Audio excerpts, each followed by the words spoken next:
Hello and welcome to Respect the Crit. I'm your host, Ian Duncan, and I will be playing the drag icon, Ruby Weapon. My pronouns are he, him, any. Ruby's pronouns, she, her, any. Whatever you want. Playing with me are some great people and some really great friends. Please welcome Jamie Lee-Bonés. Hello, I am Jamie, she, her. I will be playing Jewel Stone, the agile martial artist. Also, she, her. Insert Sailor Moon pose here. Yeah. Excellent. And also, please welcome Alex Herrera. Hello, I'm Alex, he, him. I'll be playing Artanis Rinn, tough hero commando, Shinra security officer, basically armed forces, whatever you want it, whatever. He's also he, him. And Sugar Daddy at this point, because he has bought us tickets to a vacation. He basically is like Sugar Daddy who just spent all his money on his favorite OnlyFans star and is now poor. Sorry. Yes, sorry, Artanis. It's like that old sugar that's all like just like one solid mass clump at the bottom of the. Yeah. Yep. There you go. Dump into your tea. And also, please welcome Susan Spenader. Hi, I'm Susan, she, her. I'll be playing Elysia Valerius.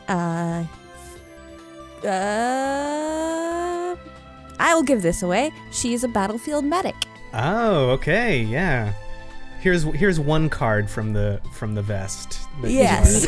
Showing us. When we were doing the intro, listeners, you can't see this obviously, but I was watching Susan and she was like holding her head up and waiting for me to hit the syncopation and like nodded her head. Yes, that is how the intro goes. Good job.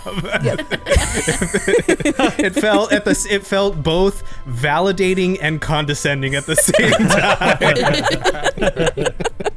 I was like, okay, I'm doing it right. I have Susan's seal of approval. Okay, good.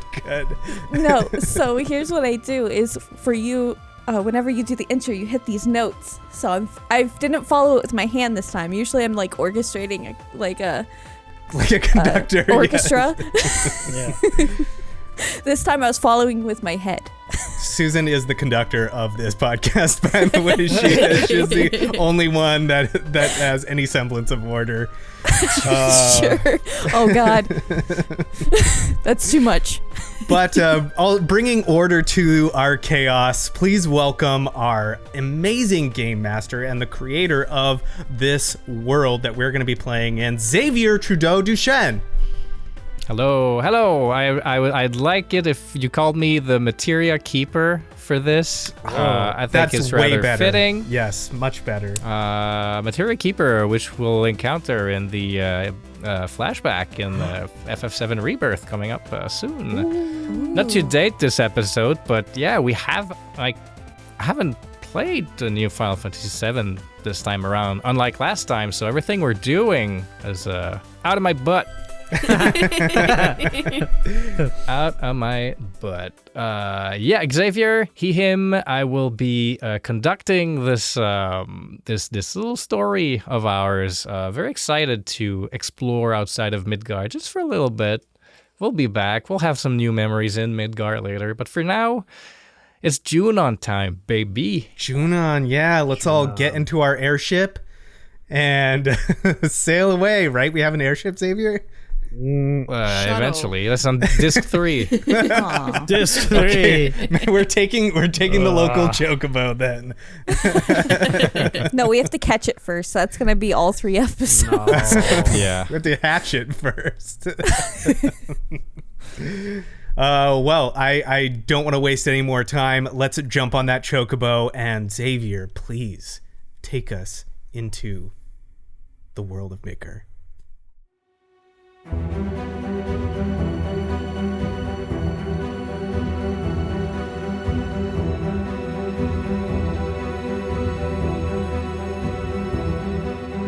We begin this episode looking at the central pillar supporting the entirety of Midgar. Embedded inside the structure is a system of corkscrew railways, coiling upwards, connecting the slums to the upper place by train.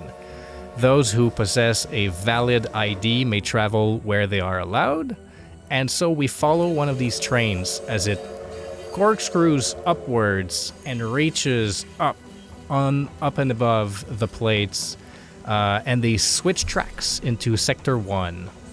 And as we follow this train between residential buildings in this tunnel-like section of the plate where the highway and the train tracks move outwards and towards the outer wall of Midgar, we follow this train through a tunnel going completely through the outer wall and up onto one of the extensions that is being built by Shinra to just support the booming economy and population rise of the city. And so they started building these extensions of the upper plates that just go further and further above the wastelands below. And here is where they have decided to build the Shinra International Airport, which is not as big as any modern major airport by our knowledge of the real world.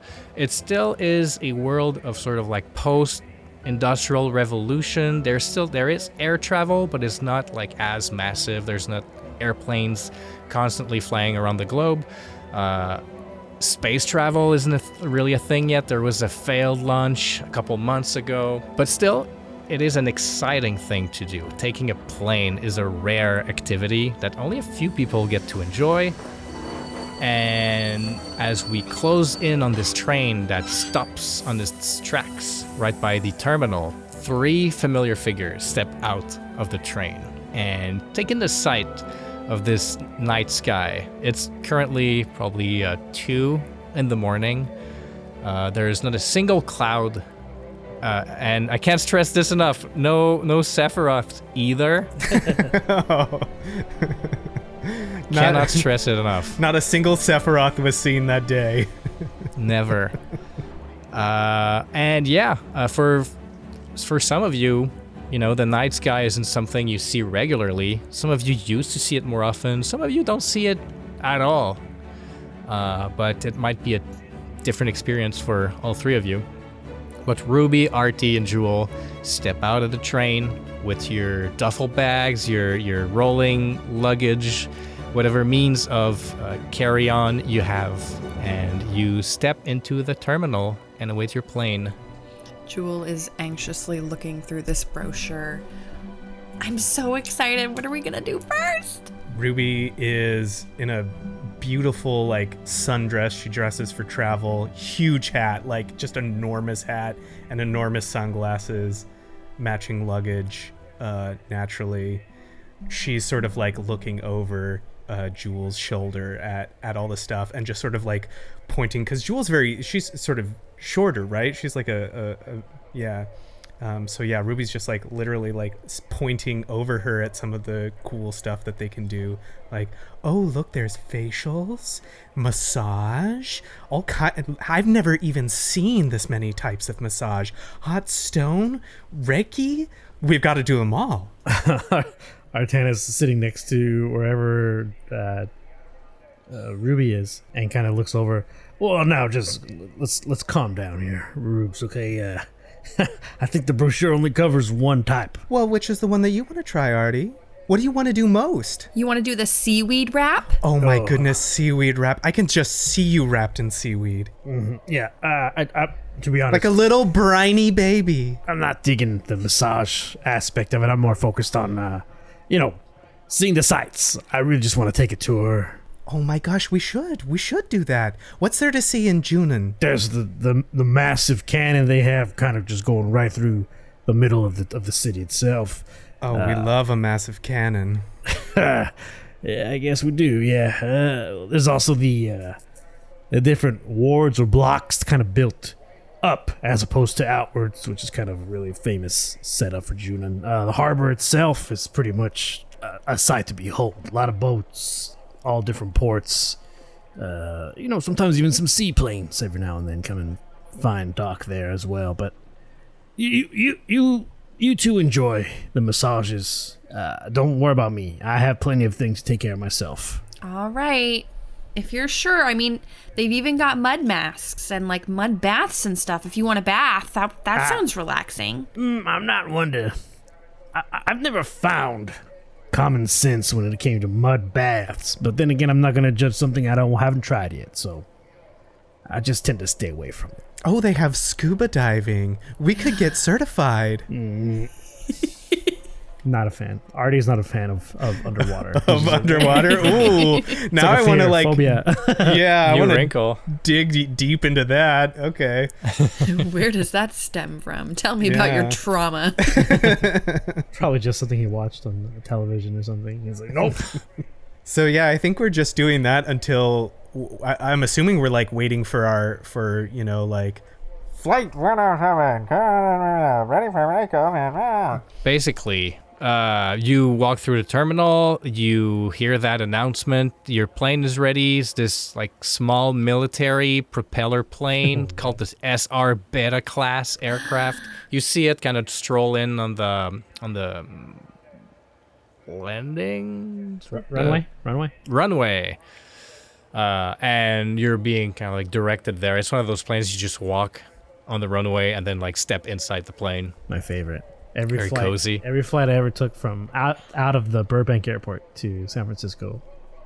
Small little plane. You gotta walk on the goddamn fucking...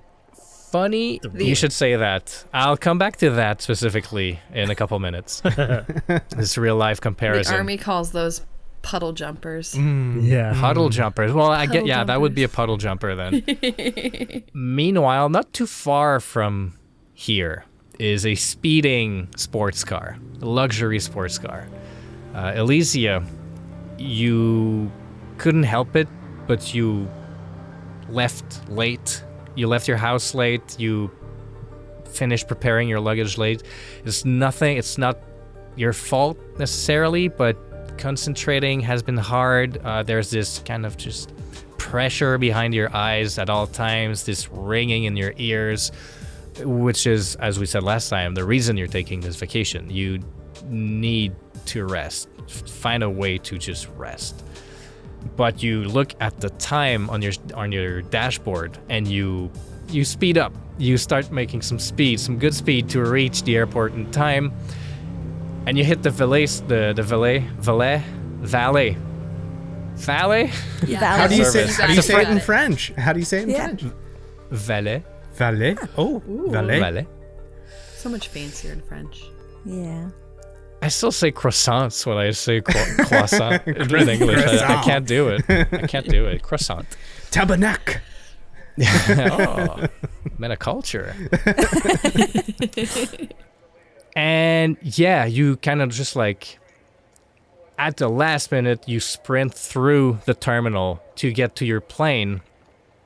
And from our other three people's perspective, our three heroes' perspective, you are sitting in this small plane in these kind of 2x2 seats configurations where you're basically a small booth. Like the two seats would face the other two seats, and then you'd have two people back to your seat looking at other two people like face to face.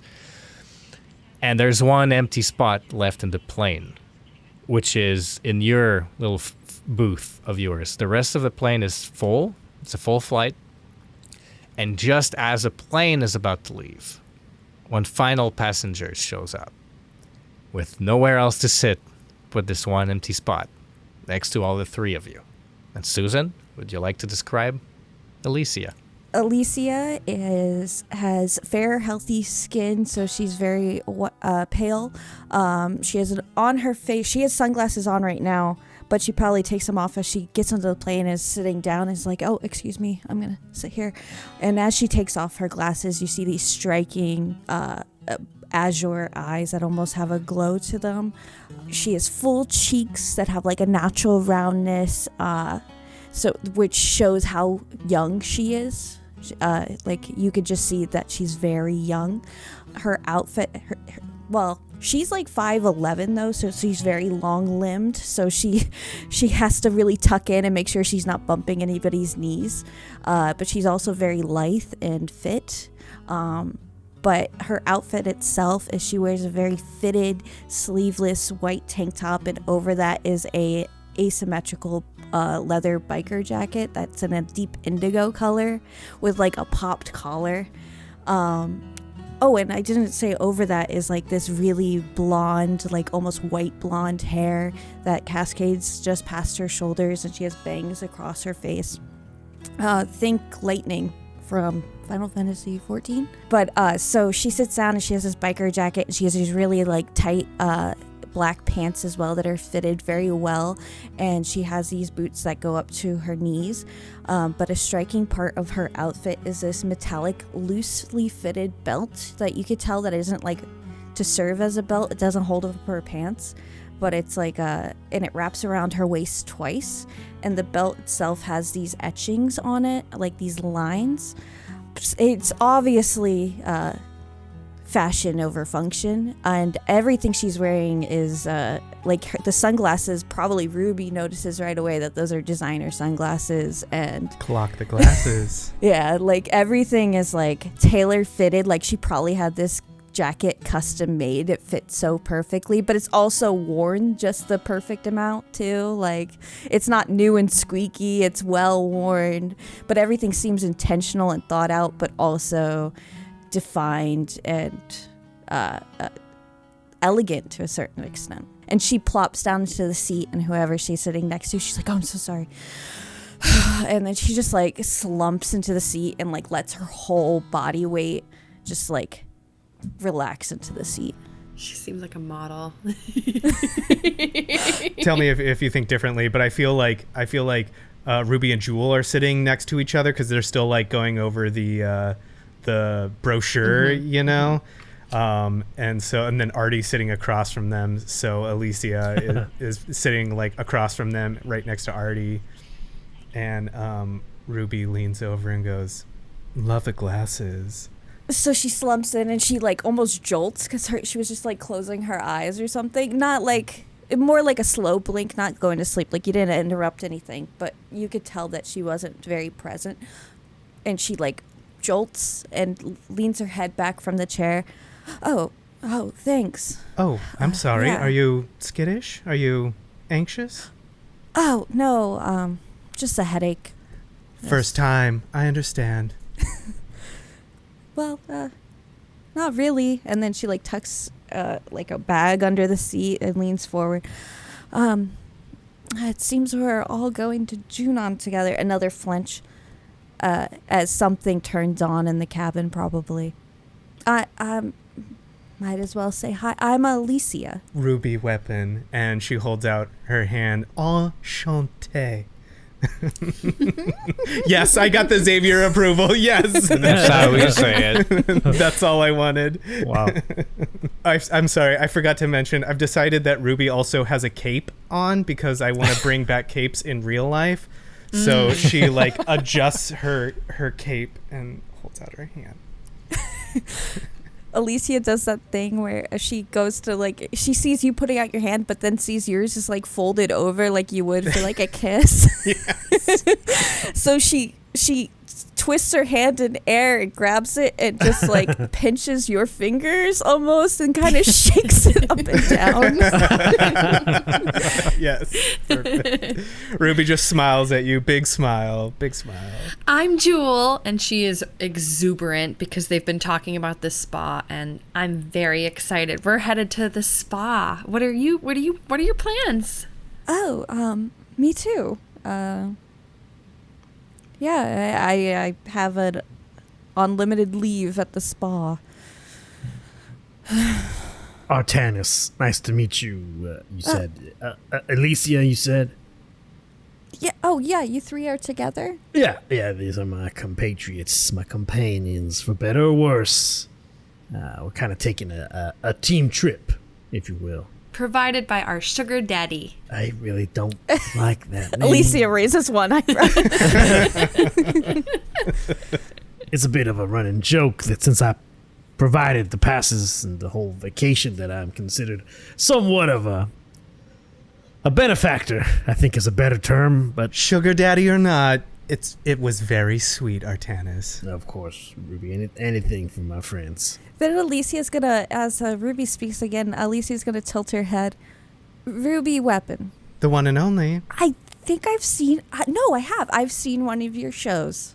Oh, we have a fan. It's so lovely to meet you. I love meeting fans. I had to sneak down, but yeah, I saw flyers all over. Everybody was talking about it up on Sector 5, so I had to go down and see you. Do I know where Sector 5 is?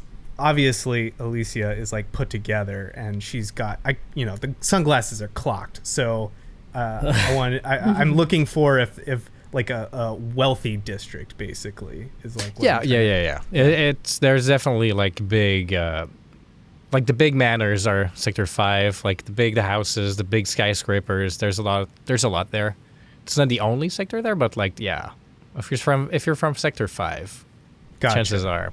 Gotcha. You somebody. Yeah. Well, Ruby takes that in, but she's like, "Oh, that's so wonderful. What show did you see? Which one did you see? Did you see the Materia Extravaganza, or did you see the Honeybee Inn Review? We have so many. I do so many shows there." It was about a year ago. Oh yes, a year ago. I think that was Mughal Magnificence, if I remember. That was one of my best performances. I'm so glad that you caught it. It's probably just chit chat the entire time. Yeah. That's what I'm picturing. This is going before the takeoff and after takeoff, probably. But eventually, you feel the propellers start, and you hear like the engines start rolling, and a somewhat familiar voice comes on the speaker system. This is your captain speaking. I'm honored to have you on board. This is my first day as a pilot, and let me tell you, this is much more stressful than train conducting. Remember to keep your seatbelts fastened and to remain seated at all times. There won't be any meal carts, but don't worry, the toilets are broken anyway. And thank you for choosing Shinra Airlines, despite having no real choice in the matter, but enjoy your flight nonetheless. We should arrive in Junon by sunrise. Enjoy the flight. I feel like we're in good hands. I mean, he made a good point about there not being much options in flights. Didn't really cross my mind until now. Oh, that's true. Does the plane run with materia, or is this mechanical? It's Mako, probably Okay. Mako energy, not specifically Materia like powering it, but like the Mako energy. It's like either it's converted into like batteries that go into. I'm unclear on how Mako is used in the day-to-day. Okay. But yeah, Mako planes. This is the fuel. It's the oil. Okay, so as the plane powers up, even if we're talking, Elysia will like flinch again, but this time curl in on herself a little bit and put a hand to her temple. Oh. Do you need something to relax? I think I might have something for you. And Ruby starts like going through her bag, like pulling out basically Final Fantasy version of Xanax or whatever, like going through pills basically. Tylenol, extra strength. Yeah. I thought we were going like we get like little airplane, like tiny vodka bottles. Yeah. Oh, that's for sure. She pulls out a handful. She's like, I have drinkable, I have swallowable, whatever you need. Elysia like hand to temple, looks up. Oh, was that you? Oh, yes. Still hand to temple and doing what I'm doing right now, like holding it against the side of her face and like blinking a lot, and like while she's like squinting at Ruby, but then almost looking past her as well. Is this something, Susan? You can decide to tell me no, or if you're trying to do some kind of deception. But is this something to do with the Mako energy that's happening in here? Yes. Okay. Would I need to make a roll for that, or would I know that based on her? Well, I guess Deiana. I mean, Deiana probably doesn't react like this, but we know that she like is affected by Mako energy in some I would say way. it would be a stretch to make a connection. Okay. Like new friend. Like you don't know really Elysia. She came in with a headache. Yep. Yeah. Looked It could tired have from the been the get-go. loud plane too, like maybe the headaches. Yeah. Would you let me do a medicine roll? Would you let me do a medicine? Medicine's fine. I rolled a 5, so 7. Okay. Well, it's a good number. Yeah. All right. Well, I guess I just think that, it looks like a headache. Oh, I've had my fair share of those. So yeah, I just I take your other hand that's not gripping your temple, and I just put one of the little vodka bottles in it and a Xanax, so you can make the decision, one or both, whatever you need. Close your hand around it. It's gonna be just fine. I feel like you're definitely not supposed to mix.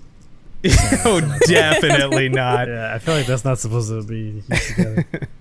And I just turn to Jewel and I mouth, first time. I mean, it's my first time too, but I'm not getting a headache. Jewel, there's no one else like you. Aw. She blushes. And so the plane takes off. Well, it's been taking off, but now that the plane has basically did its initial liftoff and started circling around Midgar, which is this big pizza, this huge circular pizza city. You're far away from it, enough that you can almost see the entirety of it. Still not quite far enough to see the whole thing. But Midgar is built not too far from the ocean. It's built not too far from a huge mountain range, think Rockies.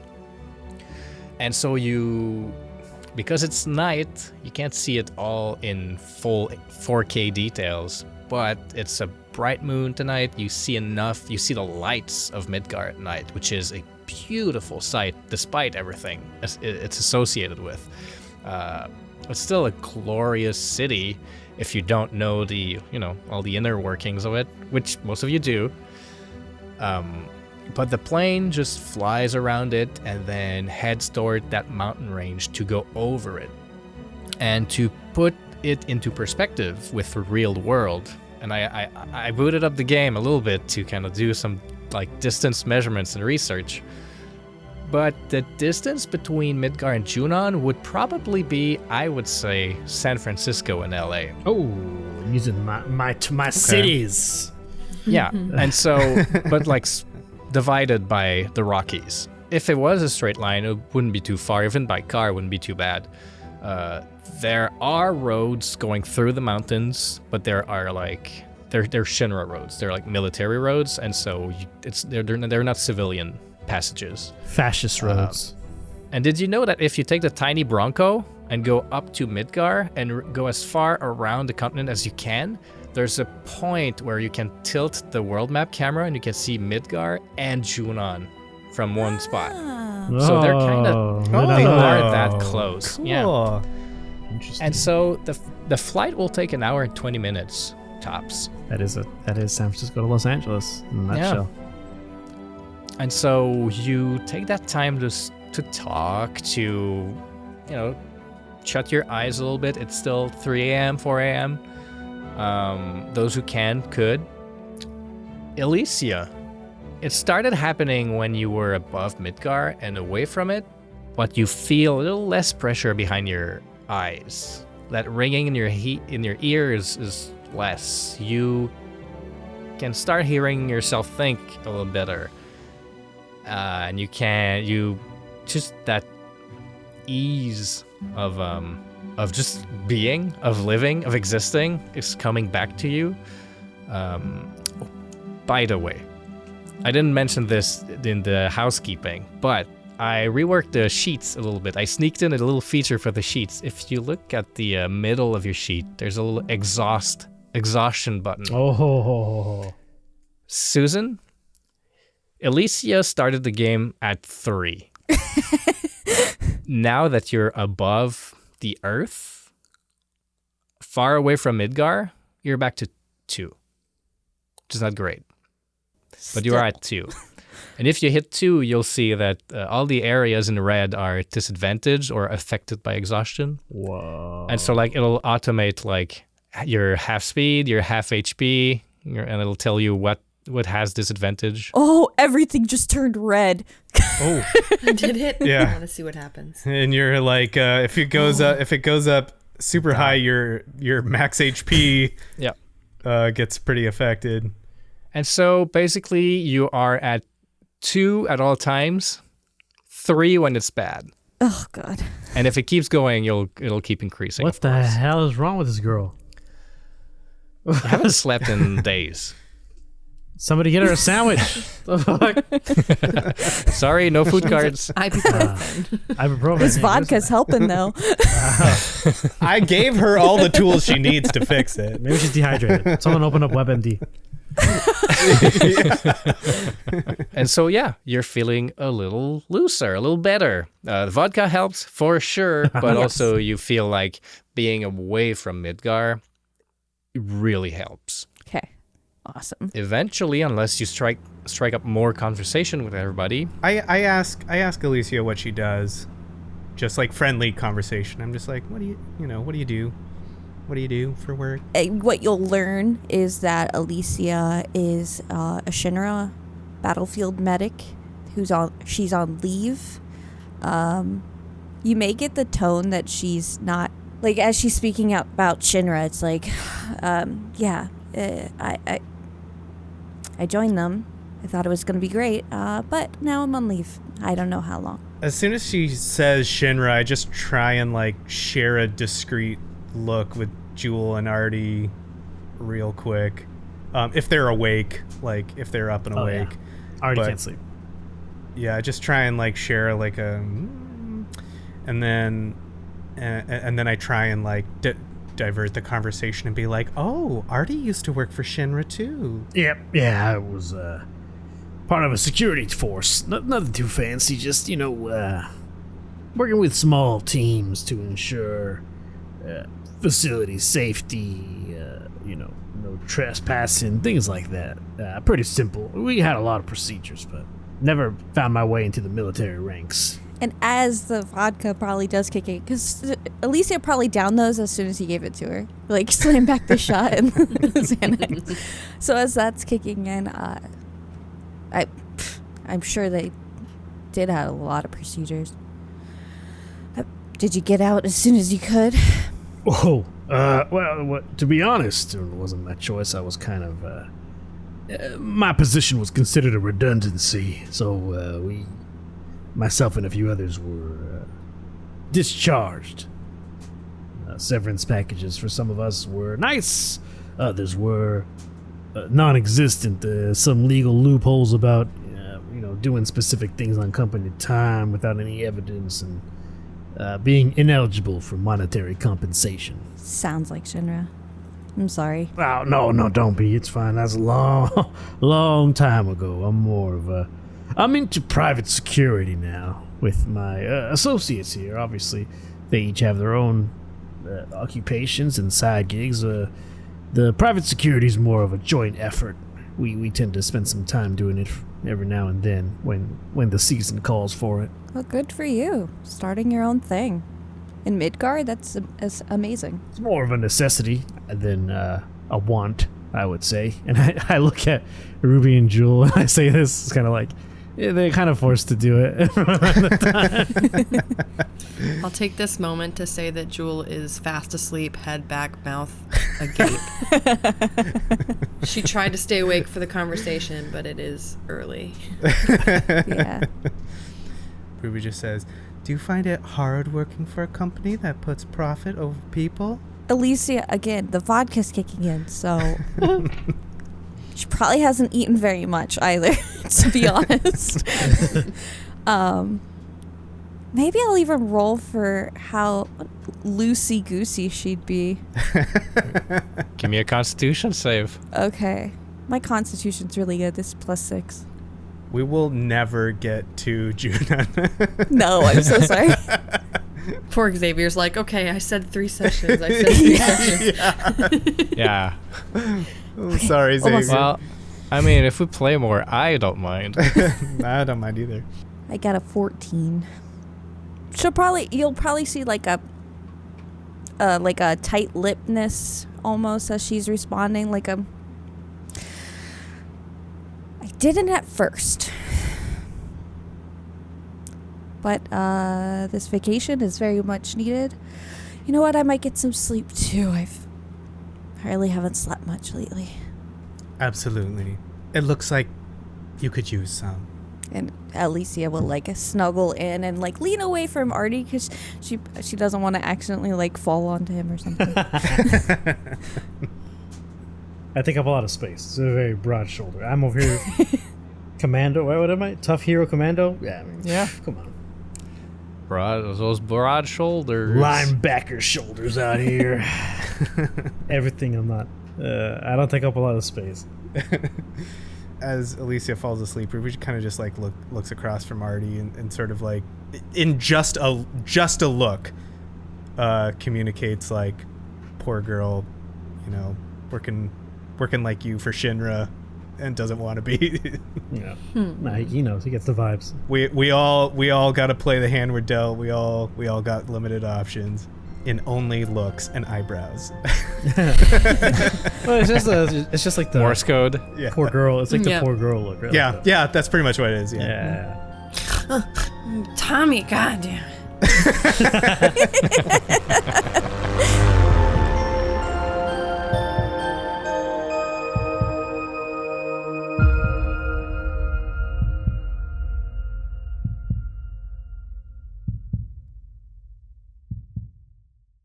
Hello, listeners. Thank you for joining me in the mid-roll. We are full steam ahead with our Final Fantasy campaign. I hope you've been enjoying it. We've got a lot more episodes that we've recorded, and I gotta say, I think you're really gonna like them. Okay, in our continued effort for a permanent ceasefire in Gaza, we've included a link to a helpful toolkit for you to take action and keep up pressure on our political leaders and their associates. The Stop Gaza Genocide Toolkit comes via the U.S. Campaign for Palestinian Rights, or USCPR, and these resources can be found at uscpr.org. We've linked to this organization before, and we will have both the homepage and the toolkit linked in the show notes and in our Discord. This toolkit lists many helpful ways in which you can take action against the genocide in Gaza now, today. And it's got all kinds of suggestions, from printing out signs and posters to show your support, to tips on general community organizing, and information on how to organize your own sit-ins, vigils, or social disruption with others. It includes things that we've suggested in the past on this show, like contacting and demanding a ceasefire from your representatives, and just has a whole bunch of really helpful information in it for all kinds of people, with a lot of different ways to have your voice heard and, most importantly, to help and support the people of Palestine. Again, you can find the link to these resources at uscpr.org or find the link in our show notes and Discord. That's all. Thank you all for listening. Thank you for downloading and for giving us your feedback. And now, let's get back to the episode.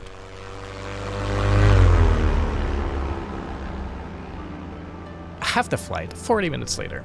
Those of you who have their window, like shutters open, the first sun rays of the morning sort of just like start painting the interior of the plane. As far in the distance, you see the reflected sun on the ocean water. Very calm waters, and just breaking this sea on fire, like if I can use poetics, but like is just the shadow of the city built on a cliffside by the ocean, with its iconic cannon just shooting outwards towards the horizon over and across the sea.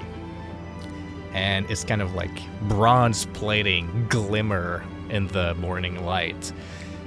And the plane is almost there. You're about 15 minutes away from touchdown. And as you get closer and closer, you see the suspended platform, the landing pad that's built above the ground next to the city. You see a massive airship just docked there. In the ocean, you see many huge boats and tankers and these just cruise ships even just waiting to be allowed access to the Junon harbor. And as the plane travels towards the city, Elysia, it's coming back. I'm afraid I'm going to have to ask you to put your exhaustion back to 3 now. Oh no. I just gave you a taste of 2. So brief. But as you get closer to the city, it's coming back. Whatever it is back. That probably wakes up Elysia. And if everybody wants to roll an insight just to pick up on it or not, it's not a hard insight. I'll do an insight. Huh. Oh, 18 total. That's a 16. Joel's still sleeping? Yeah, Jules gonna sleep until we hit the ground, I think. Oh, good. Yeah, both of you pick up on it. It's just like it was before taking off. It's probably an involuntary curl in on herself. More than a headache. Got it. Yeah, I don't think Artie he wouldn't say anything. He doesn't want to like pry, you know. He'll just be like looking at her as that happens, and just kind of go for the standard issue response. Yeah, maybe take a couple of those painkillers with you. Stop pushing all these drugs on this poor girl. I've got plenty more. Hey, if it works, it works. This 20-year-old baby doesn't know better. She's an adult. She can make these decisions. And as you get closer to Junon, you see like all sorts of military aircrafts just on that landing platform. It reminds you that this is not a vacation destination. This is a through and through military city. It was built for the Wutai War. The cannon was used during the Wutai War, and it's still where most of Shinra's military is being stationed when they're deployed across the world. This is where they live. Most of the city is basically barracks for the troops. But there so happens that there is a very nice spa with a very nice view on the ocean, and there are still things to do in Junon. It's still an iconic city. It's a fun destination. Or at least a good change of sights for someone who's lived in the slums for so long, you know. Yeah, so, you can see the sky for one. Exactly. Yeah. The sky, the ocean, the mountains, green grass. Oh, I bet it smells like so different and so much better out here. Salty sea air. Yeah, Yes. fresh. A little bit of oil and steel, or whatever bronze smells like, because this place is just coated in bronze plates, cover, bronze sheet metal, or whatever the hell the equivalent is. Yeah, I don't know what it's made of, but yeah. You said this was a military base, probably a naval base, so there's a lot of seamen, so there's a lot, it smells a lot like seamen here. This is not Life Day. Yeah. Stop it. Yeah. Real pungent, you know. Real 'Cause strong sometimes smell of semen. They can't take showers, you know. So, yeah, doesn't go away. But you are right. You are correct. And eventually, finally, thank God, the plane lands. and then explodes. And it blows up. All right. Thank you for this episode. See you in 2 weeks. Goodbye. The plane finally lands, and it does like a full half circle around the landing pads, and comes to a complete stop. And a voice comes on the speaker system again. Whew. We have successfully landed in Junon. Whew, day. The time of day is 7 a.m. Midgard Standard Time. The skies are blue, and there's a cool sea breeze from the west, putting us at a cozy 24 degrees Celsius. That's right, Celsius. I never liked Junon for that reason specifically. Next, they're gonna tell me about meters and centimeters and things like that. Junon authorities have informed us that heightened security measures require you to submit to a luggage inspection and answer a few questions. Nothing out of the ordinary, to be honest. It's just standard Shinra procedure. And, well, I guess it's time to say goodbye. Thank you again for choosing Shinra Airlines. I love you. What's the deal with this guy? What's going on? I think it's just the stress of flying a plane. It was his first day. That's another thing. I don't remember anywhere it being detailed that the pilot would be the first-time pilot.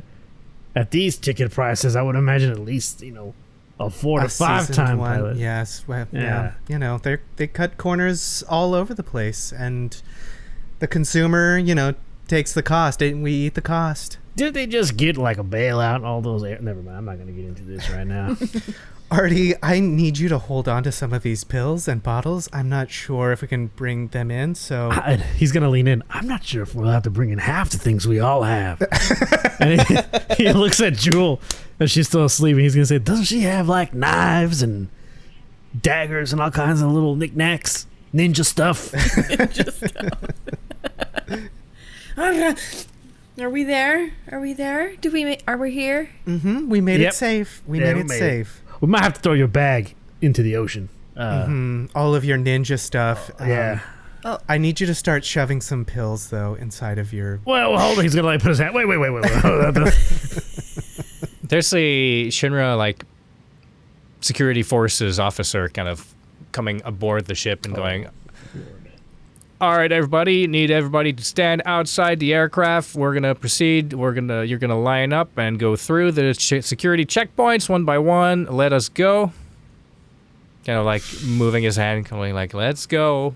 Is this a typical thing, or is this like It's something? Like, it's not a rare Shinra thing. Like if there's okay. something up in like in Midgar, if you leave the train, they'll do that. Okay, Like, gotcha. If there's I a wrong ID through going through the train, they'll do that. Gotcha. So this is like an inconvenience that we know that we're pretty routine with. Yeah, except that maybe to Elysia and Artie, maybe it's a little fishier. Like it is kind of like standard thing, but like here in Junon, coming out of the airplane that came like straight from Midgar, you feel like it's a little heightened. Yeah. Like maybe like there might have been something triggering this. As I'm standing up and getting ready to go wait in line, are there any noticeably, I guess, weird-looking passengers besides us four? You're the 4 weirdest ones here. Oh boy. All right, okay. Like most of everyone else is just like business suits, like the Shinra manager, NPC, and then, like, Standard other, background Final Yeah. Fantasy VII character. What's it? It's a brown like suit. unreal assets. It's the brown suit, blocky Midgar citizen. yeah, A blue- bowl cut. Everybody's bowl cut, polygonal. Blue hat Shinra, citizen of Midgar, no shirt like the DV. Or the white shirt, or the black overcoat. They're all here. Everybody's here. We're dressed like protagonists. Yes. Unique. Unique. Wanted to see if they were maybe after anybody. Yeah, us. Probably us. Could be. Aren't those the 3 that broke into that facility? Couldn't be me. No. You got no proof. You could kind of infer that if they were after you, they would have stopped you before entering the plane, probably. Yeah, that's true. As Elysia like grabs her bag from underneath the seat and like stands up, she's like, "This is a little odd." Yeah. Inclined to agree. Maybe something happened back in Midgar while we were mid-flight and we're just feeling the brunt of it. Midgar or Junon. Well, ain't nothing to it but to do it, I guess. And he's gonna get his bag and get up, and he's gonna look back at Jewel and Ruby. I really hope they don't tag us for, all the extra gear we have. I'm like shoving popper bottles in my like in my underpants. I have a loaded weapon in my bag. Like,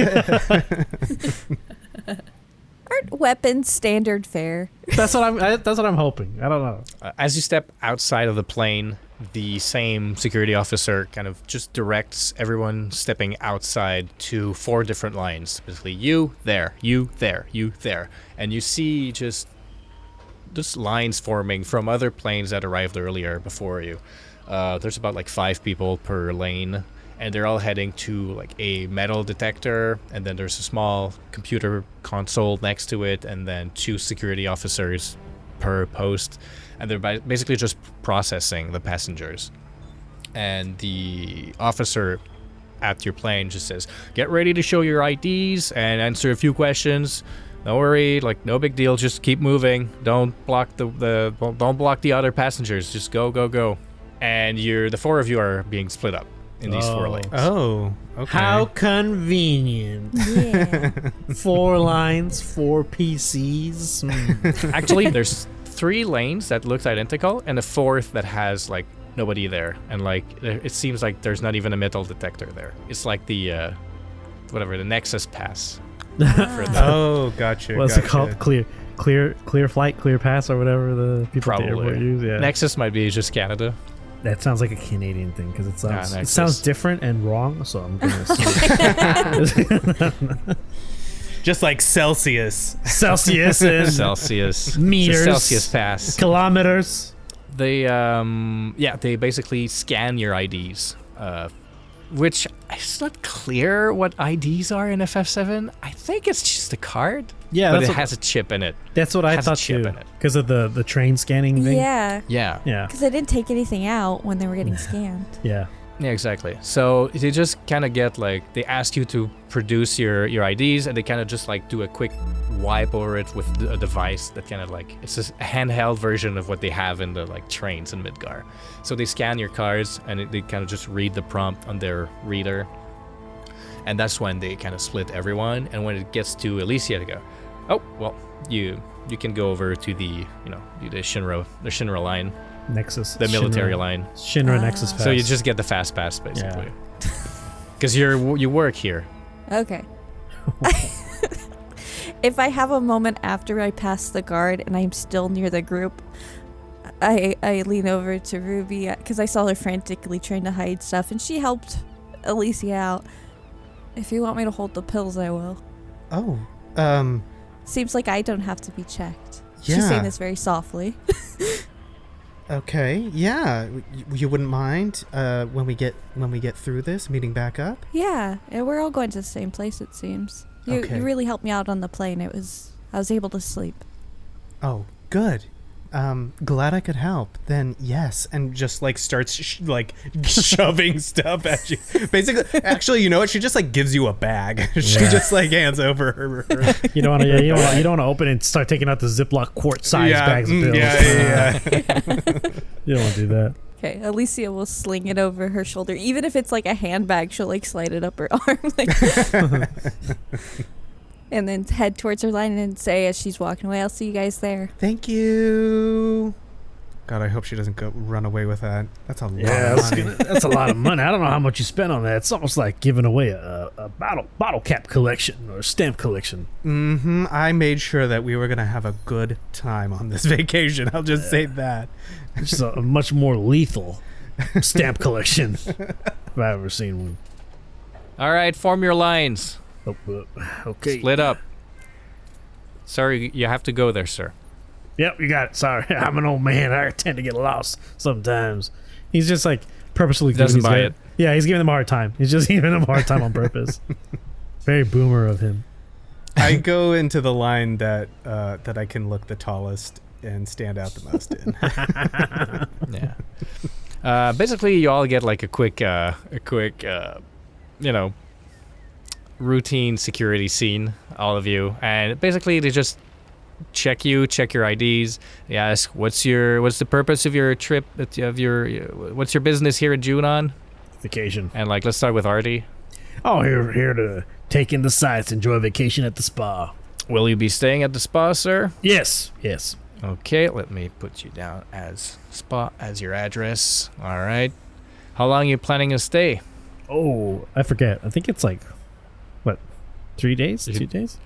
I don't remember. It's 1 day spa, and you only bought 1 away tickets. For the Oh, moment. that's right. Oh, yeah. Monday Oh, swap. he's just going to make up. We'll be here about 4 or 5 days, tops. Yeah. Okay. This is all clear. Welcome to Junon. Thank you. Thank you for your service. Kind of just gives him a salute.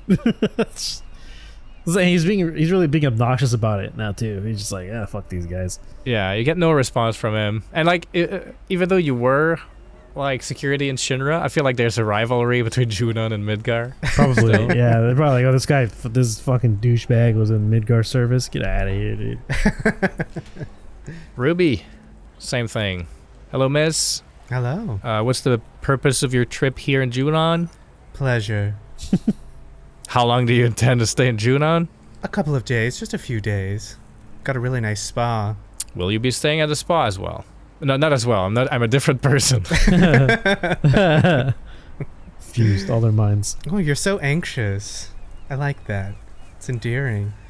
Yes, I will be staying at the spa, and where will you be staying?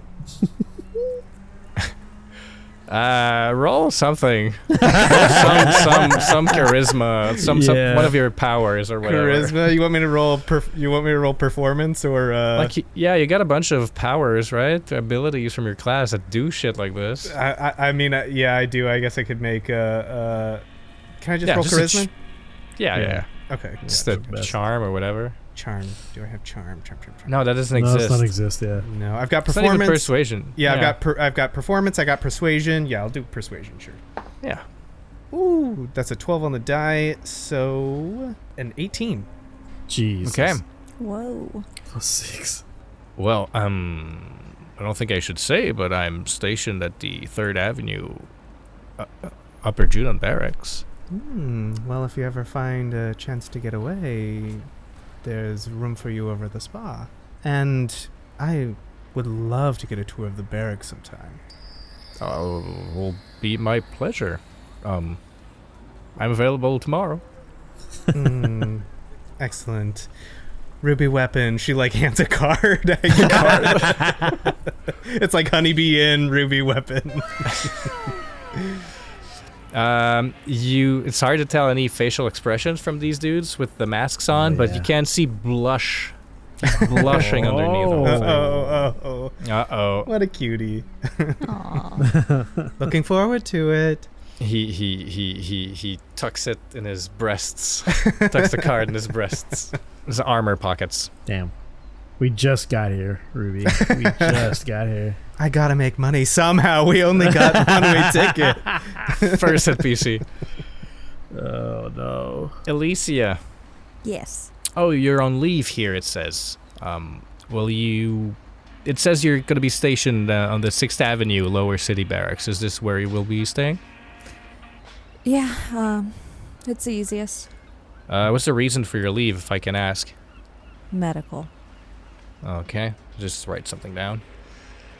Good. Well, the barracks are open to anyone in the service, Midgar or Junon. But, make yourself at home. I hope you get the rest you need. Thanks. Keep up the good work, soldier.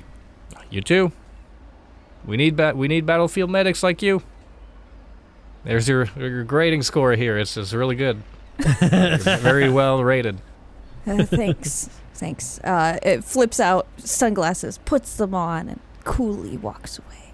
Yeah, so to go for the cool vibe, Elysia will lean against a wall nearby with her sunglasses on, arms crossed, one leg on the wall. There's a nice breeze too Dang. coming in from the sea, just blowing in your hair. That's Looking hot. all cool. So we're in That's anime hot. now. This is an anime. This is what we're Yeah. anime. So Jewel is going to approach the station, and she is visibly nervous because her name might bring up some things. Her last name specifically. So she's going to go up a little timid and hand over her identification. Yeah, the guard just reads it like Jewel Stone. Step through the metal detector, please. And she'll step through. And it just blinks up, lights up like a Christmas tree. He walks up closer with some stick, some metal detecting stick, some device. And basically your boots, your gloves, they all light up. Okay, what we got here? I need to see weapons, materia. What do you come in with? I mean, my shoes. My shoes are there. Yeah, probably my shoes. Kind of looks at them. Okay, those have retractable blades, right? Mm-hmm. Or spikes, probably. Mm-hmm. Okay, well that's fine. Just don't use them. Okay. Weapon carrying is, tolerated. There's no license for this. Although, and he kind of looks at your bracer that has your red materia orb. He looks like, really, a red materia orb? To really give those to anyone these days? There should be a license for that, though. All right. Look, don't cause any trouble. Don't summon anything in Junon. Where will you be staying? I'm gonna be at the spa with my friends. Those are my friends over there. Okay. Kind of notes down something on his pad. Okay. Well, at the first sign of trouble, we'll be heading out to the spa. So you and your friends behave, okay? The town's under high security. I don't want any more paperwork to do. It's already tight as it is. Okay, will do. Thank you. All right, move. Go. Welcome to Junon. And she scurries off. Midgar kids. Never seen Jewel so ruffled. I didn't want to ruin our vacation. Thank you for letting us dick around. You're gonna have to interrupt us, or otherwise, At this point, we will never get there. Well, we're there. Yeah, we'll never get wherever you have next.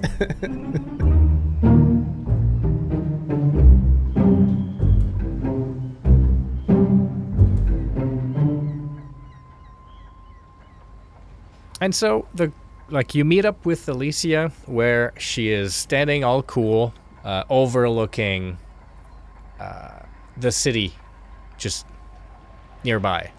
The airport is built a little over the city, and you can see the entirety of the city here. This is like the best spot to look at it. Elysia picked the best spot. You're about at the same height as the cannon. That's just impossibly large. Too large to describe, and it just divides the city in two, right at the middle, and at the top of it, above the whole city, like at the peak of the cliff it's built on, is the Shinra branch, where the vice president deals his business here. There's a whole bunch of just Shinra workers here. This used to be the headquarters for the company before it moved to Midgar. And from your vantage point, you see the design of the city, which is kind of like a huge staircase just going down to the sea. And in the game, we've only ever seen the one street that's kind of like at the base of the city. And it's hard to tell just from screenshots, but I'm pretty sure every step of that staircase has a street similar to this. That's in my headcanon. I always thought the same thing. I always thought the same thing too. And there's this like cable car that goes up at the base of the cannon that basically is the means of transportation. A funicular that allows you to go from one street to another, like in a diagonal elevation. And to reach the city, well, you'll have to go through the terminal here, and you're being led there by, troops working here and signs and everything. Basically, it's not a tourist, it's not an airport. It's really just like a military base, and you go through like specific corridors. As you walk outside, it leads to an open garage, like a covered garage that has all these vehicles in it and other travelers. Basically, you're following other travelers into the city, and this large garage has its door open, and it opens up on Main Street, Junon's Main Street, the one we see in the game. It just goes in a straight line to the other side of the city, to the docks. It's about half a mile wide, maybe a mile wide. I don't know how big that city would be in like real life, but it's a large, but like it's a wide city, but it's a straight line. And to get to the spa, you'll have to take the funicular up a couple blocks. But yeah, again, the salty air of the sea just hits your noses, and as you step on Main Street, you see to your left the ocean. Like even from here, you're still high enough above the water that the boats anchored off the shore are still small and tiny, and you're looking upwards at the cannon now, and it's just massive, gigantic, and there seems to be a few people kind of like doing a paint job on it or cleaning it. There seems to be like a big letter A being scrubbed off of it by like 3 or 4 of the, like, you know how people clean windows on skyscrapers with those big like I don't know what you call the little suspended box they're in, but this thing is just attached to the side of the cannon, and people are just like basically like removing a big A from the cannon. Oh. I don't know if I don't think I get that reference, dude. Avalanche. Oh, is it avalanche? Guessing. Oh, it's like a graffiti avalanche. It looks graffiti-ish. Ah, okay. Okay. Okay. It looks graffiti-ish. Ah, We would Awesome. never. Thank we you, don't know about Alex. them because they don't exist. We don't know they exist yet. Right. I'm guessing. Yeah. It's not as big as it is in the game now. Yeah. You're Yeah. years away from that. Yeah. Just It some just looks like- graffiti. Graffiti. Yeah. I'm glad everyone got through security all right, but it seems like that might be the reason for the heightened presence. And he's just gonna look up at the A being scrubbed by the guys on the window washer, the elevator thing. What's some graffiti? They're really cracking down on anything these days. Well, to be fair, it's pretty high up there and pretty large down here. And I'm sure the security's tight around the cannon. Yeah, how would somebody even get up there? A good point. Probably using those same little movable booths that they got over there. But anyways, A funicular, a word that A we all funicular. know in this universe. of course. And we didn't just learn 30 seconds ago. I would have said trolley, to be honest. I would have said trolley. I feel like trolley's horizontal though. You know. Mm-hmm. Yeah. Right. Artanis is going to look to our new friend and say, well, I think we're all headed to the spa right away. Unless there's some other business you want to attend to, you feel free to join us. I mean, traveling with company always is best. And I understand you are currently employed by Shinra, so there's nothing on these streets that'll cause problems to you. But as I said before, feel free to walk with us. It's safety in numbers. Yeah, I just gotta drop off my stuff at the barracks. We could accompany you down there if you'd like. Yeah. I know the spa is all the way at the end, and she's handing over the bag to Ruby. Thank you. Yeah. And then I'm on Avenue 6, Lower Barracks. So on the way. All right. I don't see a problem with that. He looks to Jewel and Ruby. Yeah, I was planning on visiting there at some point anyway. What do you mean? Don't worry about it.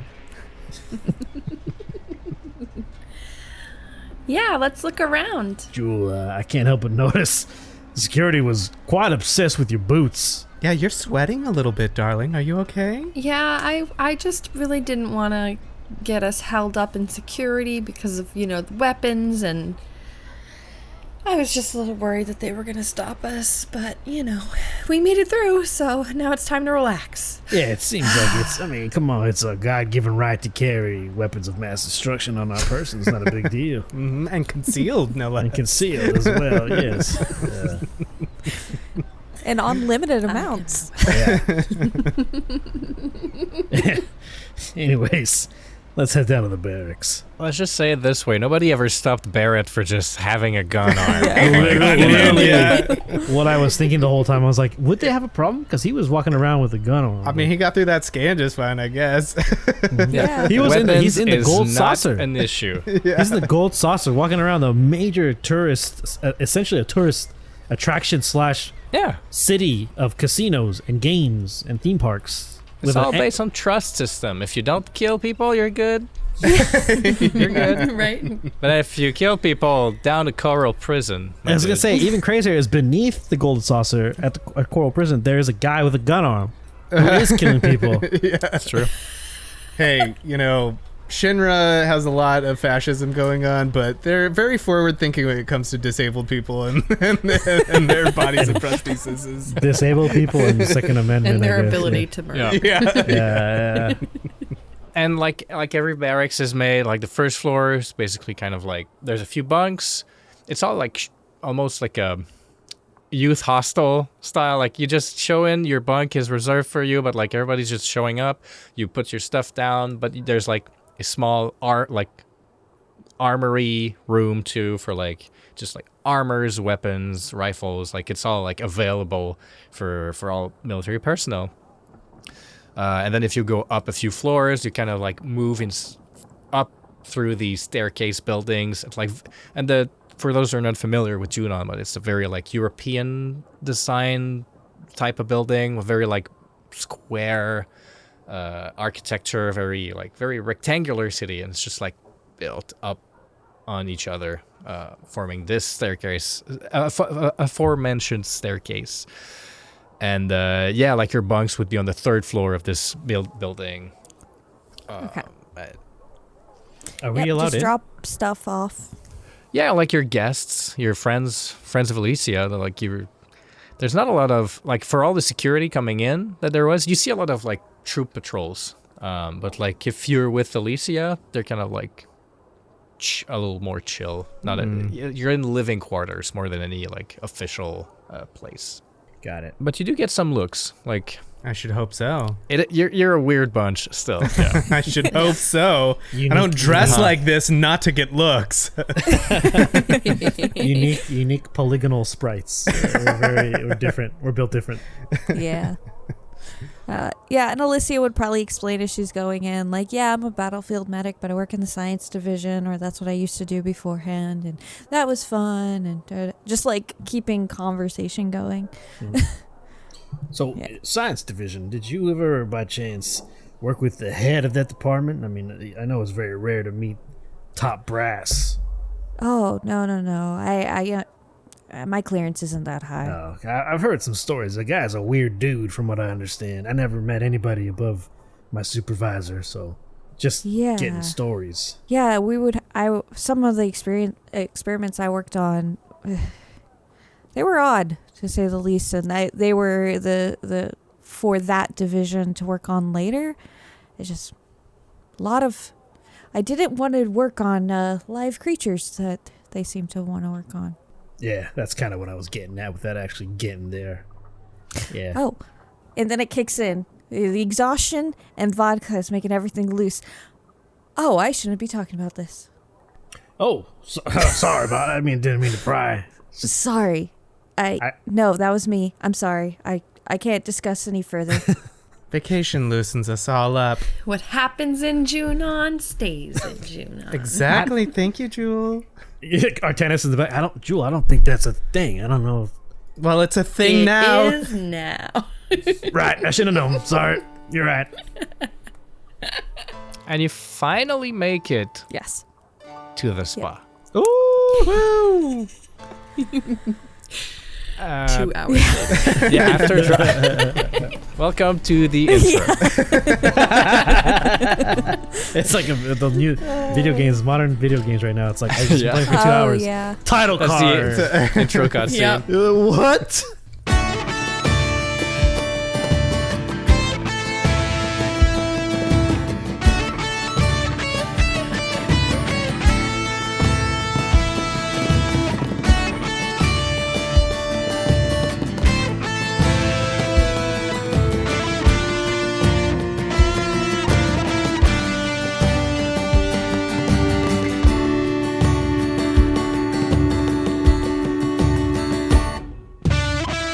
Thank you for listening to this week's episode of Respect the Crits, Final Fantasy VII Memories of Midgar Disc 2. If you like what you heard, please consider supporting us by leaving us a 5-star rating and review on Apple Podcasts, or whatever platform you use. It's easy, free, and helps others learn about the show. Follow us for info, updates, and extra clips on our socials. We're on pretty much everything at Respect the Crit, or come be a part of our amazing community in our Discord. Artanis Rinn is played by Alex Herrera, who you can find at AE Herrera or on his Twitch channel, WadeWolf10. Jewel Stone is played by Jamie Lee-Bonés, who you can find at Jamie MF Bones. Elysia Valerius is played by Susan Spenader, who you can find at Suze Laluz. Ruby Weapon is played by me, your host, Ian Duncan, and you can find me at iDunks. Our Materia Keeper is Xavier Trudeau-Deschênes, who you can find at XavierTD. The music in this episode is provided with license or permission by a variety of talented artists, whose info and credits can be found in the episode notes. Please support them by visiting their platforms to hear more of their work. The Everyday Heroes roleplay system is published by Evil Genius Games. And remember, whatever the system, miss or a hit, you always gotta respect the crit. Thank you very much, and we'll see you in the live stream.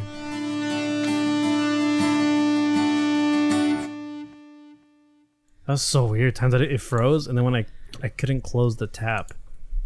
So when you started counting is when my time that is refreshed.